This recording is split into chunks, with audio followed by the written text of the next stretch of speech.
السلام عليكم ورحمه الله وبركاته، اتمنى تكونوا بخير يا رب العالمين. الصحه والعافيه والكرم بتسلم عليك يا الخير يا اهل الكرم، منورين ومشرفيني على قناتكم سابريس تي في. النهارده يا جماعه جايب لكم لعيب غير عادي، انا شايفه بصراحه من احرف اللعيبه سبورت اللي موجودين في مصر، هو اسمه بارالايز. اهلا وسهلا بيك يا صبري، والله انا مبسوط جدا ان انا معاك وده شرف ليا ودي حاجه تسعدني. طيب سريعا كده، انا اسمي محمود ناصف بارالايز زي ما انت قلت، بلعب ليج اوف ليجندز من 2011. دخلت في بطولات كتيره يمكن اغلبها جوه مصر طب انت تعرف ان في بطوله دلوقتي موجوده حاليا دلوقتي بتاعت انتل كاس العرب دلوقتي؟ هل شايف ان دي خطوه حلوه ان هي بتشجع فعلا ان الناس اللي بتلعب ليج اوف ليجند اللي هم يعني انا شايف ان هم بتهتم بيهم اكتر قوي، ان هي بتعمل لهم بطولات وجوائز والكلام ده كله، ولا انت ايه رايك في حاجه زي كده؟ والله انا شايف دي خطوه جميله جدا جدا جدا، لان هي بقت تدي موتيفيشن للعالم العربي. يعني احنا طبعا كنا بنشوف بره بطولات، واحلى حاجه فيها المميز عنها عن اي بطوله تانية شفتها ان هي عاملينها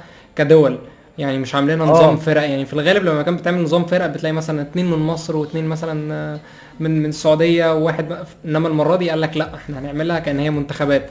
المهم النهارده هندخل نلعب مع بعض جيم ليج اوف ليجند ونتعرف على حبه حاجات. لو انت لسه مبتدئ اتفرج على الفيديو هيوضح لك حاجات كتيره جدا. يلا بينا نتفرج على الفيديو سوا. يلا بينا.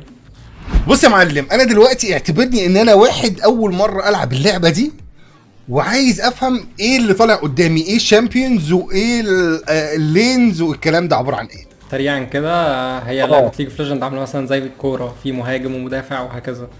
فنفس الكلام هنا في 5 بوزيشنز: توب، جونجل، ميد، اي دي كاري، سبورت. كل واحد من ال5 دول بيبقى ليه تشامبيونز معينه او هيروز معينه، هي دي اللي بتتلعب وهي دي المتعارف عليها. يعني انا مثلا لما هاجي اختار كده من فوق اختار اللين بتاع الاي دي كاري، فهيعمل لي فلتر نوعا ما بالشامبيون اللي انا املكهم، لان طبعا في كميه شامبيونات في اللعبه دي كتيره جدا، تقدر تشتري الشامبيونات او ممكن تلعب كتير وهتتفك مجانا. اوكي، اختار مثلا اش. انت كسبورت هتلعب بايه؟ انا هاخد سنه. طب وهدف اللعبه هو عباره عن ايه؟ عشان نشرح الناس سريعا، عشان الناس تقول لك اللعبه دي انا مش فاهمها، اللعبه دي تبقى عباره عن ايه؟ هي ليج اوف ليجند عباره عن في زي نكسس او البيز، انت بتحاول تدمرها. ايوه. انت بقى عشان توصل للموضوع ده لازم بتعدي على طورات معينه، وبيكون في زي ما اتكلمنا في لينز، فانت بتبتدي تاخدهم بقى طور، وبعد كده تكسره تخش على اللي بعده وتكسره تخش وهكذا. هنبدا دلوقتي اللين بتاعنا، ناخد الاول الايتمز. ايه الايتمز اللي اشتريها؟ الريكومندد ايتمز، يعني مش ريكومندد، في ميتا ايتمز وفي حاجات معينه، بس يعني لو حابب ان هو يبقى يلعب اللعبه يعمل ايه؟ كلاعب حابب ان هو لسه يبتدي اللعبه ناخد الريكومندد بالظبط كده. هي اللعبه بتوفر الريكومندد، اللعبه بتساعدك تشرح لك زي ما انتم شايفين ان في 3 لينات، في لين توب والميد واللين البوت، وفي لين الجنجل اللي هو اصلا بيساعد كل اللينات. المتعارف عليه ان بيبقى في واحد فوق وواحد في النص واثنين تحت. اشمعنى 2 بيبقوا تحت مش مثلا 2 بيبقوا ميد لين او 2 بيبقوا توب؟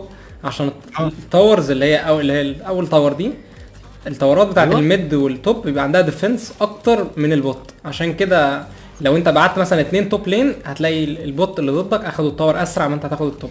هل يعني انت بتتابع مثلا بطولات او ستريمات عشان تقدر تزود من مستواك، ولا انت اللي زودته مع نفسك كده، ولا مستواك ازاي زاد يعني بقيت محترف كده ما شاء الله؟ طبعا كنت بلعب مع الوقت، بحاول احسن من نفسي، بحاول اشوف انا غلطاتي اللي هو انا مت هنا، طب انا مت هنا ليه، وهكذا.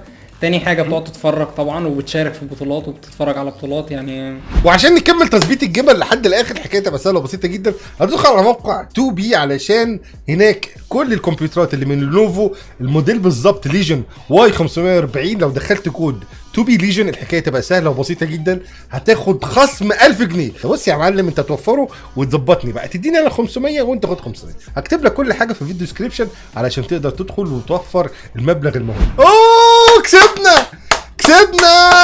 ايوه كده يا جماعه، جراند ماستر. كل المعلومات اللي خدتوها جراند ماستر في كل حاجه. وبكده نكون وصلنا لنهايه الفيديو. اتمنى يكون الفيديو عجبكم وكان دمه خفيف عليكم. شكرا جدا مره ثانيه يا بارالايز، نورتنا في الفيديو.